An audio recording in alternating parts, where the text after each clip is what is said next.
بسم اللہ الرحمن الرحیم۔ تمام ہمارے صحافی دوستوں کی تشریف آوری کا بہت شکریہ۔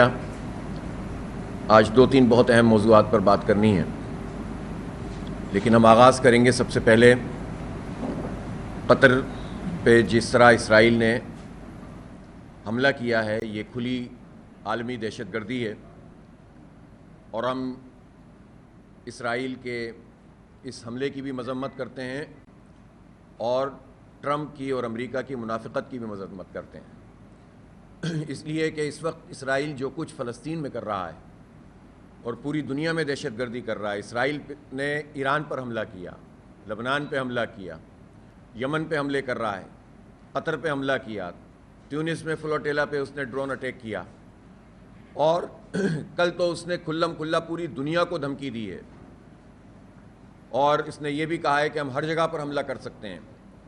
اس کو یہ سرٹیفکیٹ امریکہ نے فراہم کیا ہوا ہے، اور منافقت کرتا ہے امریکہ اور خاص طور پر ٹرمپ، کہ جو یہ بات کرتے ہیں کہ ہم سے بات ہوئی تھی، ہم سے بات نہیں ہوئی تھی۔ یہ سب ملمہ کاری ہے۔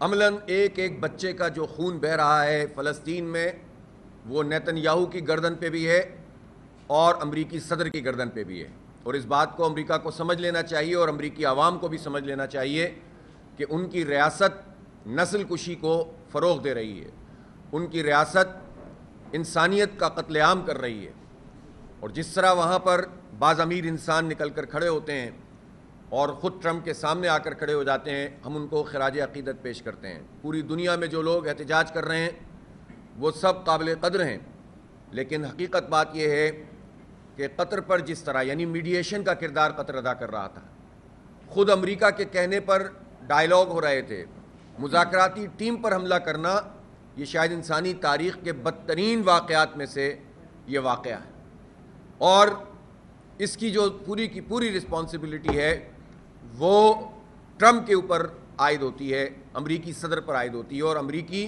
صرف صدر نہیں بلکہ ان کا پورا ریاستی نظام ہے اس پر عائد ہوتی ہے۔ اب یہ وقت آ گیا ہے کہ عالم اسلام بھی اور تمام ایسے ممالک جو امریکہ سے اور اسرائیل سے تنگ ہیں، ان کا ایک ایسا اتحاد جو عملی اقدامات کرے وہ سامنے آنا چاہیے۔ صرف مذمتی بیان دینے سے مسئلہ حل نہیں ہوگا۔ یہ دہشت گرد اسرائیل تو اعلانات کر رہا ہے، اور وہ ہر اعلان کو عملی جامہ پہناتا ہے، اس لیے کہ ہماری کمزوری ہے عرب ممالک کی، تمام مسلم ملکوں کی، ان کی افواج کی، یہ کمزوری ہے جس کے نتیجے میں وہ اس طرح کھلے عام ہمیں دھمکیاں دے رہا ہے، پوری انسانیت کو دھمکیاں دے رہا ہے۔ اس لیے ہم یہ سمجھتے ہیں کہ اب یہ وقت آ گیا ہے کہ یہ سب مل کر عملی طور پر اسرائیل کا مقابلہ کرنے کے لیے تیار ہو جائیں، اور واضح میسج دیں کہ اگر اب کوئی بھی ایسی چیز ہوتی ہے اور یہ جنگ بندی نہیں ہوتی غزہ میں اور محاصرہ ختم نہیں ہوتا، تو پھر اعلان جنگ ہو، اس لیے کہ وہ تو اعلان جنگ کر چکا ہے۔ ہم جب تک انتظار کرتے رہیں گے مرتے رہیں گے، ایک ایک ملک کو وہ ہدف بناتا رہے گا، کسی کی معیشت بھی نہیں بچے گی، کسی کے پروجیکٹ بھی آگے نہیں بڑھ سکیں گے، اور یہ ایسی حقیقت ہے کہ جس کا ادراک کر کے اگر عملی قدم نہیں اٹھایا گیا تو سب اس کا شکار ہوتے چلے جائیں گے۔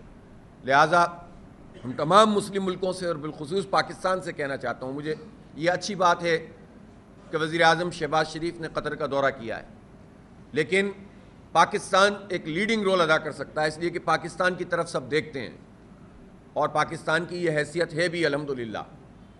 اور اگر کوئی اس نے بار بار جو پاکستان کا ریفرنس دیا ہے، نیتن یاہو نے ایسے ہی نہیں دیا ہے، تو ہمیں تو کوئی خوف کا مظاہرہ نہیں کرنا چاہیے، اور الحمدللہ ہم یہ کیپیسٹی رکھتے ہیں کہ جب ہم میدان میں نکلیں گے تو پھر انشاءاللہ اسرائیل کو بھی ہم سبق سکھا سکتے ہیں۔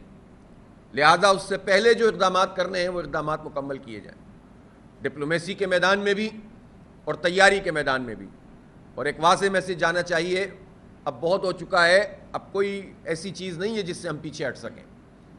65,000 سے زائد ہمارے بچے، عورتیں، بوڑھے، جوان شہید ہو چکے ہیں، روزانہ بمباری کر رہے ہیں، محاصرہ کیا ہوا ہے، جو فلوٹیلا بھی جاتا ہے اس کا راستہ روک دیتے ہیں۔ یہ جو ابھی سمود گلوبل سمود فلوٹیلا جا رہا ہے، اس سے ہمارا رابطہ ہے الحمدللہ، اور ہم اس کو مکمل سپورٹ کرتے ہیں، اور پوری دنیا کی یہ ذمہ داری ہے۔ امریکہ پہ دباؤ ڈالنا چاہیے کہ اس کے اوپر اگر کوئی اٹیک ہوگا تو یہ انسانیت کے اوپر اٹیک قرار دیا جائے، اور اقوام متحدہ اب اپنی افادیت کھو چکی ہے. صرف باتیں کرنے سے تو مسئلہ حل نہیں ہو رہا. کوئی اور پلیٹ فارم ہونا چاہیے کہ جو پھر فیصلہ کرے اور عمل درآمد کرے اور ان کے ویٹوز کے ذریعے سے انسانیت کو پامال نہ ہونے دے. دوسری بات, اس وقت جو ملک میں صورتحال ہے اور بہت بڑا سیلاب اس وقت پورے ملک میں موجود ہے. شروع سے تباہ کاریاں ہوتی رہیں, بنیر اور باجوڑ اور سوات اور شانگلہ اور سوابی اور گلگت بلتستان, آزاد جموں و کشمیر, ان سب جگہوں پر جس طرح سے یہ سیلاب آئے ہیں, کلاؤڈ بسٹ ہوئے ہیں, تو اس میں ایک طرف تو یہ آفات بھی قرار دی جا سکتی ہیں, لیکن اس میں ہمارے حکمرانوں کی مجرمانہ غفلت بھی شامل. جب آپ 2017 سے جو ارلی وارننگ سسٹم کے اوپر کام کرنا تھا اور اس کی فنڈنگ بھی آنا شروع ہو گئی تھی, تو یہ وفاقی اور صوبائی حکومتیں جواب دیں ہیں کہ انہوں نے یہ کام کیوں نہیں کیا. اور خصوصاً ہمارے شمالی علاقہ جات میں کوئی اسمارٹ سسٹم وارننگ کا موجود نہیں ہے موسمیاتی حوالے سے. اگر وہ موجود ہو تو چند گھنٹے پہلے بھی پتہ چلے کلاؤڈ بسٹ کے حوالے سے, جو کہ آئیڈیا ہو جاتا ہے, تو انسانی جانیں بچ سکتی ہیں. وہاں سے چلتا ہوا یہ سلسلہ پھر پنجاب میں آیا اور پنجاب میں بہت سارے علاقے زیر آب آ گئے, جس کے نتیجے میں ہزاروں لوگ اب تک جو ہے اس پورے سیلاب میں اب تک 900 سے اور 1000 کے قریب لوگ شہید ہو چکے ہیں. اس میں ہزاروں لوگ زخمی ہوئے ہیں. تقریباً 3 ملین لوگ ایسے ہیں, 30 لاکھ لوگ ایسے ہیں جو اپنے گھروں سے نقل مکانی پر مجبور ہوئے ہیں. اس وقت جو سیلابی ریلا ہے وہ چونکہ گزر رہے ہیں جنوبی پنجاب کے مختلف علاقوں سے. میں خود ابھی پرسوں وزٹ کر کے آیا ہوں مظفر گڑھ اور ملتان, اور اس سے پہلے پنجاب بھر میں, اور اس سے پہلے کے پی. تو میں نے لوگوں کی صورتحال دیکھی ہے. جتنی بدترین صورتحال ہے اس حوالے سے حکومت کے اقدامات انتہائی ناکافی ہیں. ہماری پنجاب حکومت بھی فوٹو شوٹس میں اور اشتہارات میں زیادہ دلچسپی رکھتی ہے اور عملاً لوگوں کا مسئلہ حل کرانے میں نہیں رکھتی. یعنی وہ اقدامات جو آفت آنے کے بعد کیے جاتے ہیں, اگر اس سے پہلے پریونشنز کی جائیں تو بہت ساری جانیں بھی بچ جائیں اور نقصان بھی بچ جائے. دریاؤں کے راستے پہ سوسائٹیاں بنا کر کرپشن اور لوٹ مار اور انسانی جانوں کو جو نقصان پہنچایا گیا اور ان کی املاک کو, ہم یہ دیکھ سکتے ہیں کہ یہ ایک بدترین مینجمنٹ بھی ہے اور کرپشن بھی ہے. اور اس میں یہ حکومت بھی جو پنجاب کی حکومت خاص طور پر ملوث ہے, اور پچھلی پنجاب عثمان بزدار کی حکومت بھی ملوث ہے, اور اپنے خاص لوگوں کو یہ NOCs دے دیتے ہیں اور انسانی جانوں سے کھیلتے ہیں, اور ان لوگوں کی جمع پونجی تباہ ہو جاتی ہے اور کوئی کمپنسیشن ان کی نہیں ہوتی. یہ جتنے علاقے جہاں پر یہ پانی آیا, ان سب کو آفت زدہ قرار دینا چاہیے. سندھ حکومت کی سب سے بڑی ترجیح یہ نظر آتی ہے کہ کسی طرح اسے امداد مل جائے اور کسی طرح ایسے حالات بن جائیں جس کے نتیجے میں ان کو مزید پیسہ مل جائے کرپشن کرنے کے لیے. باقی اگر ہم ان سے پوچھیں کہ یہ لیفٹ بینک کینال, یہ جو ڈرین اور رائٹ بینک ڈرین کے لیے جو 2 پروجیکٹس ہیں, ان پروجیکٹس میں انہوں نے کتنا کام کیا. 2010 میں سیلاب آیا, اتنی موٹی موٹی فائلیں بنی ہوئی ہیں, اس پر کام نہیں کیا گیا. پھر 2022 میں لوگ ڈوبے, مہینوں تک پانی بھرا رہا, انہوں نے راستے کلیئر نہیں کیے. اور آج بھی یہی صورتحال ہے کہ خدا نخواستہ ان جگہوں پر پانی آ گیا تو یہ پھر نکالنے میں مہینوں لگائیں گے, اور یہ پھر کرپشن کریں گے, پھر لوٹ مار کریں گے, پھر ان غریبوں اور ان ہاریوں اور مزدوروں کے نام پر اور ان بچوں کے نام پر جو سندھ کے بچے ہیں ان کے نام پر یہ وڈیرے اور جاگیردار راج کریں گے. مجھے یاد ہے 2022 میں جب یہ سیلاب آیا تھا, ہم یہ دادو اور میڑ اور پھر آگے سکھر اور ان سب راستوں میں جب گئے تھے, ہم نے خود وزیر اعلیٰ کا علاقہ دیکھا جو بالکل ڈوبا ہوا تھا, اور وہاں حکومت کی طرف سے کوئی ایکٹیویٹی نظر نہیں آ رہی تھی. اگر الخدمت وہاں پر کام نہ کرتی, اور اس وقت ظاہر فوج کو بھی طلب کیا گیا تھا, تو یہ سب کچھ نہ ہوتا, تو یہ تو کوئی بھی لوگوں کو ریلیف کا کام نہیں ملتا. پھر ہاؤسنگ اسکیموں کے نام پر کرپشن کی انہوں نے, یہ پتہ نہیں کہاں بنا دیتے ہیں, جس کے اعلانات یہ پتہ نہیں کتنے لاکھ گھر بنا دیے اور اتنے ہزار فلاں چیز بنا دی, اور لوٹ مار کا ایک سسٹم ہے جو سندھ حکومت کے نام پر چل رہا ہے. اور واقعی یہ سسٹم کے نام سے جو کچھ چل رہا ہے اس کی ذمہ داری صرف سندھ حکومت ہی کی تو نہیں ہے, اس حکومت کو بنانے والوں کی بھی ہے. اس کے ذریعے سے اپنے وسیع تر قومی مفاد کے ذریعے سے جس طرح پورے ملک کے مینڈیٹ پہ ڈھاکہ پڑا ہے, اس میں برابر کے وہ لوگ شریک ہیں جنہوں نے یہاں فارم 47 کی بنیاد پر پیپلز پارٹی اور MQM کو سیٹیں دی ہیں اور حکومتیں دی ہیں, اور اس سسٹم کی سرپرستی عملاً تو وہی لوگ کر رہے ہیں, چاہے جتنا بھی اس کے خلاف بات کرتے ہوں. اس لیے ہم یہ سمجھتے ہیں کہ یہ سندھ میں خاص طور پر یہ جو کرپشن کا نظام ہے, یہ ایک منظم سسٹم کے طور پر کشمور سے لے کر کراچی تک کام کر رہا ہے, اور کراچی میں چونکہ وسائل زیادہ ہیں، کراچی چونکہ ٹیکس زیادہ دیتا ہے، ریونیو 98% جنریٹ کرتا ہے، تو کراچی کو تو یہ صرف کھانے کے لیے اون کرتے ہیں، عملاً تو یہ صوبے کا حصہ ہی نہیں سمجھتے۔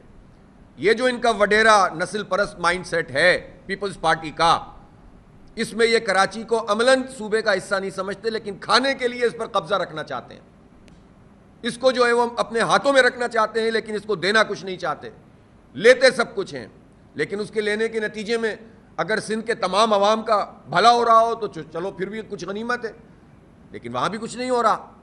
اب صورتحال یہ ہے کہ پی ایف سی ایوارڈ 15 سال سے نہیں ہوا، اس کے ممبرز ہی مکمل نہیں کرتے تو وہ منعقد کیسے ہوگا؟ وہ این ایف سی کے لیے پیسے سارے لے لیتے ہیں، اس میں بڑے بڑے کلیم کرتے ہیں، صوبوں کو پیسے مل جاتے ہیں، لیکن یہ بلدیات کو منتقل نہیں ہوتے، اور کھلم کھلا آئین کی خلاف ورزی ہو رہی ہے۔ آئین کی آرٹیکل 140 یہ بتاتا ہے مالیاتی سیاسی انتظامات بلدیاتی حکومتوں کو منتقل ہونے چاہیے۔ یہ ڈیلیگیشن آف پاور نہیں ہے، یہ ٹرانسفر آف پاور ہے، اور یہ واضح ہے آئین میں بالکل، لیکن یہ کھلم کھلا خلاف ورزی کرتے ہیں۔ 3,360 ارب روپے پچھلے 15 سال میں سندھ حکومت کھا گئی ہے، اور اس میں وفاق کا بھی حصہ شامل ہے، یہ دونوں نے مل کر کراچی کا حق کھایا ہے۔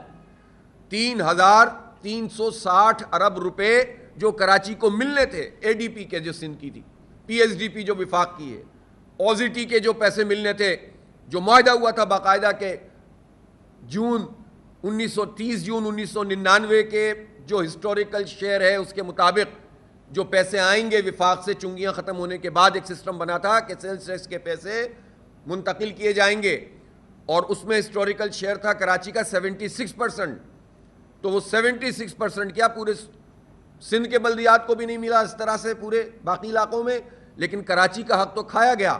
اور یہ مصطفیٰ کمال صاحب اس وقت سٹی ناظم تھے جب ایم کیو ایم اور پیپلز پارٹی نے مل کر ہسٹوریکل شیئر کے لفظ کو ہی ختم کر دیا تھا، اور جو 76% حق بنتا تھا وہ اب آہستہ آہستہ 20% بھی نہیں رہا، یعنی وہ پیسے جو پورے سندھ کی بلدیات کے لیے آنے تھے ان میں سے 76% شیئر کراچی کا تھا، وہ اب ہوتے ہوتے 20% پہ آ گیا، اور یہ کام ایم کیو ایم اور پیپلز پارٹی نے کیا کراچی والوں کے ساتھ۔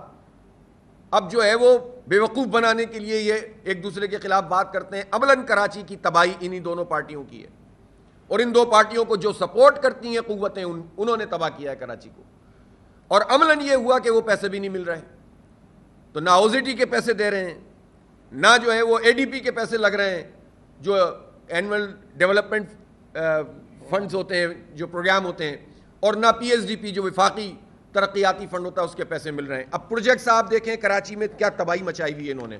آپ نے بھی شاہراہ بھٹو کا نظارہ کر لیا، جب بن رہی ہو تو شاہراہ بھٹو، جب ٹوٹ جائے تو ملیر ایکسپریس وے۔ یہ کیا تماشا ہے؟ یہ کیا مزاج ہے؟ یہ کیا طریقہ ہے ان کا ایک خاندانی سیاست کر کے ایک راج قائم کرنے کا؟ ایک خاندان 40 وڈیرے، یہ ہے پیپلز پارٹی، اور اس طرح سے یہ رول کر رہے ہیں، اور اس طرح سے یہ کراچی کے اور پورے سندھ کے عوام کا حق کھا رہے ہیں۔ آپ ہب نہر کا افتتاح ماشاءاللہ مرتضیٰ وہاب صاحب نے فرمایا تھا 13 اگست کو، بلاول بھٹو صاحب نے فرمایا تھا، اور 12.7 ارب روپے سے ری ویمپنگ ہوئی تھی۔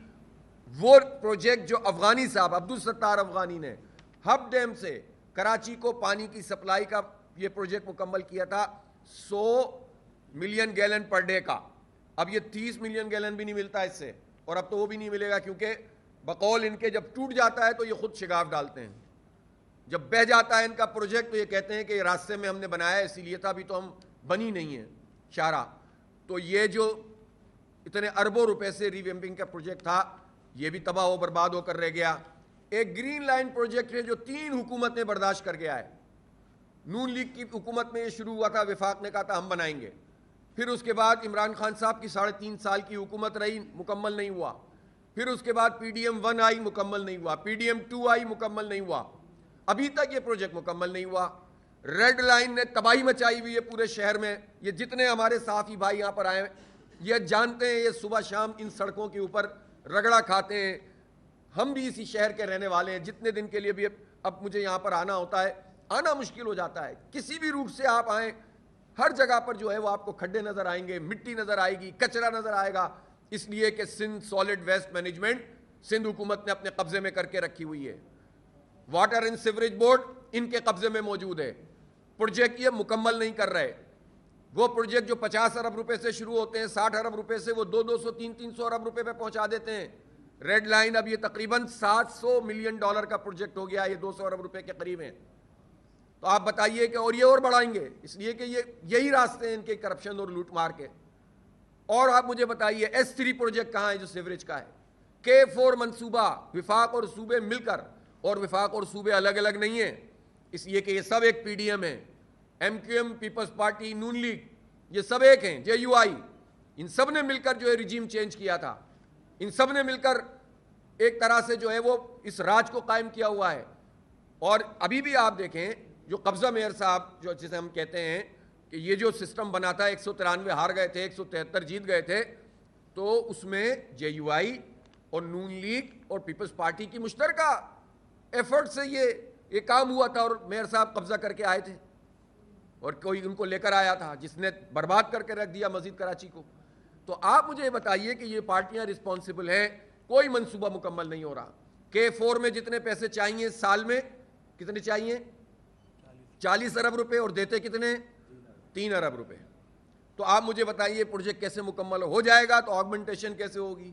پانی کا پورا سسٹم تباہ ہے اور ٹینکر مافیا کا راج ہے. اور بلاول کے گھر میں بھی 17 سال کے اقتدار کے بعد وہ فرماتے ہیں کہ ٹینکر سے پانی آتا ہے, نلکے میں پانی نہیں آتا. کیا سادگی ہے جناب. اب آپ یہ بتائیے کہ S3 project combined effluent treatment plant کا ایک پروجیکٹ, یہ 15 سال 20 سال ہو گئے ان پروجیکٹس کو, کوئی ایک پروجیکٹ مکمل نہیں ہو رہا. اور کراچی کا حق کراچی والوں کو نہیں مل رہا. 3.5 کروڑ کی آبادی کھا گئے دونوں مل کر, وفاق اور صوبہ مل کر. 3.5 کروڑ کی آبادی کو 2 کروڑ 3 لاکھ لکھ کر جان چھڑا لی. لیکن 2 کروڑ 3 لاکھ کے لیے کچھ کر کے دے دو, وہ بھی نہیں کرتے. کراچی کیا ہے؟ کراچی کی سگنیفیکنس یہ ہے کہ یہ معاشی ہب ہے, یہ منی پاکستان ہے. ہر زبان, ہر نسل, ہر برادری, ہر مذہب کے لوگ یہاں رہتے ہیں, اور الحمدللہ سب اپنا اپنا کردار ادا کرتے ہیں. لیکن یہ تقسیم پیدا کرتے ہیں لوگوں میں, اور یہ اس طرح سے لوٹ مار کا نظام ہے جو انہوں نے یہاں پر قائم کیا ہوا ہے. اور اب یہ MUCT بل میں وصول تو کر لیا مرتضیٰ وہاب صاحب نے, لیکن کہتے ہیں گلیاں بنانا ان کا کام نہیں ہے. غلط بیانی سے کام لیتے ہیں کہ ٹاؤن کو پیسے مل رہے ہیں. ٹاؤنز کو جو پیسے مل رہے ہیں وہ ان کے بھرتی شدہ لوگوں کی تنخواہوں پہ جا رہے ہیں. یہ تو ٹاؤن بیچارے اپنے ریونیو کو تھوڑا بہت جنریٹ کر کے وہ کام بھی انجام دے رہے ہیں جو ٹاؤنز کے کرنے کا نہیں ہے اس قانون میں. Water and sewerage board Sindh حکومت کے ذمہ ہے, لیکن سیوریج کے سارے کام بھی ٹاؤنز کو کرانے پڑتے ہیں. جماعت اسلامی کے لوگ یہ کام کرتے ہیں. کچرا اٹھانے کی 100% رسپانسبلٹی گھر سے لے کر آخر تک یہ سندھ حکومت کی ہے. معاہدوں میں لکھا ہوا ہے جو انہوں نے کیے ہوئے ہیں, اور اس میں اتنی کرپشن کی ہے اور لوٹ مار کی ہے, لیکن لوگ اپنے گھر سے کچرا اٹھانے کے پیسے ادا کرتے ہیں, جبکہ یہ پیسے پہلے ہی وصول کر چکی ہے سندھ حکومت, اس کا وڈیرا شاہی نظام. اور پھر اس کے بعد کیا ہوتا ہے کہ کچرا بھی ڈسپوز آف ہونے کا صحیح طریقہ موجود نہیں ہے, وہ ان کے پاس ہے. یہ کام بھی ٹاؤنز کو کرنا پڑتا ہے. اسی طرح سے جتنے وہ چیزیں ہیں جو سندھ حکومت نے ناک بند کر بیٹھے ہوئے ہیں, کوئی جائے نہیں نیچے کی طرف, منتقل نہ ہو اختیار, اور اس مائنڈ سیٹ کے ساتھ یہ کام کر رہے ہیں. اور پھر مرتضیٰ وہاب صاحب وڈیروں کے ترجمان بن کر یہ بیان جاری فرماتے ہیں کہ ٹاؤنز کو تو اتنے پیسے دیے گئے. مرتضیٰ وہاب یہ ذرا بتائیے نا, آپ اسی شہر کے رہنے والے ہیں, آپ کی حکومت ہے مسلسل لگاتار, اور یہ کراچی کا اگر حق کھایا جا رہا ہے یا سندھ کے تمام بلدیاتی اداروں کا حق کھایا جا رہا ہے, تو آپ کیا کر رہے ہیں؟ تو آپ بجائے اس کے کہ کراچی والوں کے ترجمان بنے, آپ وڈیروں کے ترجمان بن جاتے ہیں.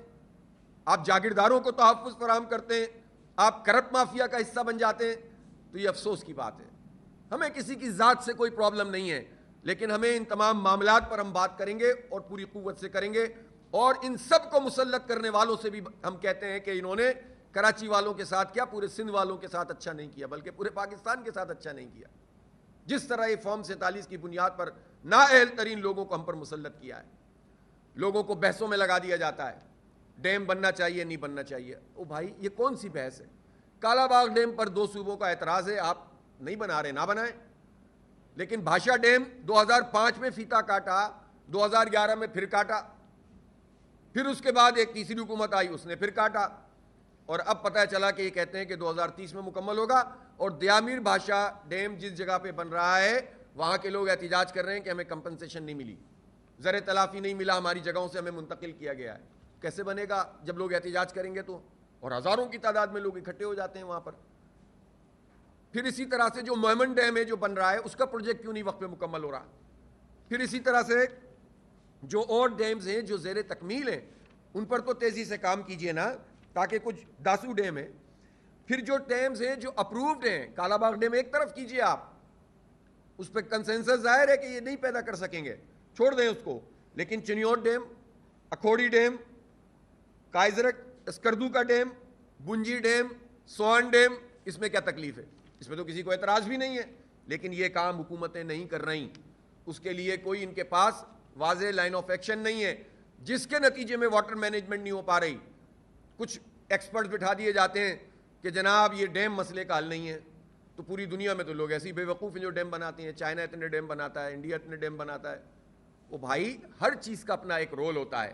پاکستان میں جتنا پانی اویلیبل ہے مونسون کے زمانے میں، وہ سب پانی کا 84% ان 3-4 مہینوں میں ہوتا ہے، اور 16% باقی مہینوں میں ہوتا ہے۔ ڈیم بنے ہوئے ہوں گے تو واٹر مینجمنٹ ہوگی۔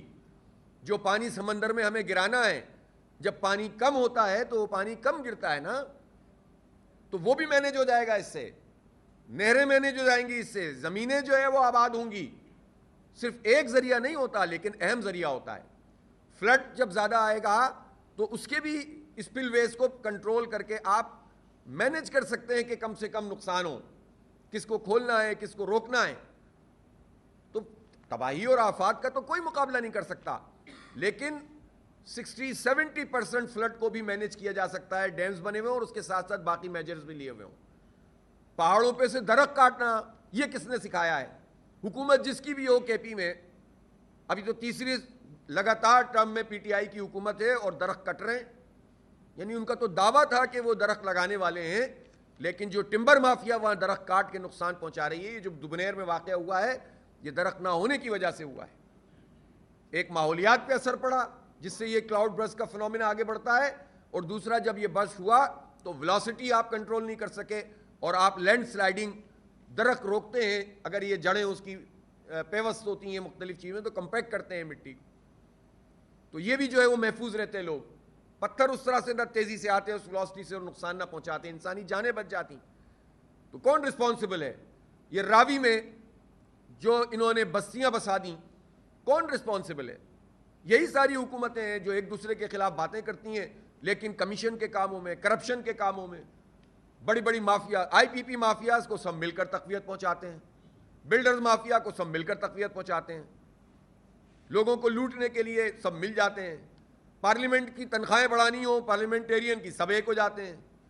اگر جماعت اسلامی ایک بل لے کر آئے زینب کے واقعے کے بعد جو قصور میں ہوا کہ لٹکا دو ان لوگوں کو جو بچوں کے ساتھ زیادتی کر کے قتل کرتے ہیں، تو یہ سب مل کر اس کا دفاع کرتے ہیں کہ یہ بل پاس نہیں ہونا چاہیے۔ یہ ان سارے کاموں میں ایک ہوتے ہیں لیکن عوام کی بھلائی کے کاموں میں ایک نہیں ہوتے۔ اس لیے ہم یہ سمجھتے ہیں کہ اس ملک کو ایک ایسی تحریک کی ضرورت ہے جو افراد کی تحریک نہ ہو، خاندانوں کی تحریک نہ ہو، کلٹ کی تحریک نہ ہو، جو واقعی انقلاب پر منتج ہو، اور وہ انقلاب افراتفری والا انقلاب نہیں چاہیے۔ یہاں ایک منظم انقلاب چاہیے، ایک نظام کی تبدیلی ہونی چاہیے۔ یہ عدالتی نظام انصاف فراہم نہیں کر رہا، اس معاشی نظام میں سود کا خاتمہ بھی نہیں ہو رہا، اور طاقتوروں کی اجارہ داری ختم نہیں ہو رہی بلکہ بڑھ رہی ہے۔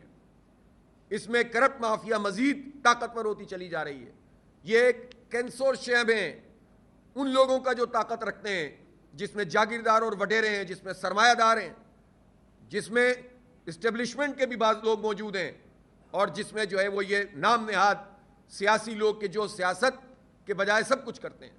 نہ یہ بلدیاتی انتخاب کرائیں گے، نہ یہ بلدیات کو امپاور کریں گے، نہ یہ اسٹوڈنٹ یونین کے انتخاب کرائیں گے، نہ یہ اپنے ہی لوگوں کو نچلی سطح پر فنڈ دیں گے۔ یہ خاص جاگیردارانہ مائنڈ سیٹ کے ساتھ ایک کنسورشیم ہے جو کام کر رہا ہے۔ تو اس کنسورشیم کی موجودگی میں پاکستان ترقی نہیں کر سکتا، اس کو تبدیل کرنا ہوگا، اس کا نظام بدلنا ہوگا۔ اس لیے جماعت اسلامی ایک بڑی تحریک لے کر چل رہی ہے۔ ایک طرف ہم خدمت کر رہے ہیں، مشکل آئے تو ہم بے غرض ہو کر، اس وقت بھی 15,000 سے زائد والنٹیئر ہمارے کام کر رہے ہیں، چترال سے لے کر کراچی تک الحمدللہ الخدمت کے رضاکار لوگوں کی خدمت میں مصروف ہیں بے لوث، لیکن ہم یہ چاہتے ہیں کہ یہ خدمت تو اپنی جگہ، اصل خدمت یہ ہے کہ نظام تبدیل ہو۔ یہ گلا سڑا نظام مزید ڈیلیور نہیں کر سکتا۔ 78 سال میں ان لوگوں نے اس نظام کو مزید طاقتور کیا ہے جو غریب اور مڈل کلاس کو تباہ کرتا ہے۔ اس لیے نظام کی تبدیلی کی تحریک شروع کریں گے 21، 22 نومبر، 23 نومبر کو انشاءاللہ مینار پاکستان میں بہت بڑا انسانوں کا سمندر ہوگا انشاءاللہ، اور یہ ری ایمرجنس ہوگی جماعت اسلامی کی، پولیٹیکل ری ایمرجنس، اور انشاءاللہ تعالی ہم ایک بڑی تحریک کا وہاں سے ایک پورے ایجنڈے کے ساتھ آغاز کریں گے۔ میں تمام پاکستانیوں سے، خاص طور پر یوتھ سے کہہ رہا ہوں، طلبہ و طالبات سے کہہ رہا ہوں کہ یہ سب ان کے لیے ہم ایک بہت زبردست قسم کی وہاں پر ہر ایک کے لیے ایک ایجنڈا ہوگا، اور انشاءاللہ تعالی ایک پوری منظم طریقے سے اس تحریک کو لے کر آگے چلیں گے۔ میں سب کو دعوت دے رہا ہوں کہ 21، 22، 23 نومبر کو مینار پاکستان کے سائے تلے جو لاکھوں لوگ انشاءاللہ موجود ہوں گے پورے پاکستان سے، وہ پاکستان میں ایک نظام کی تبدیلی کی تحریک شروع کریں گے۔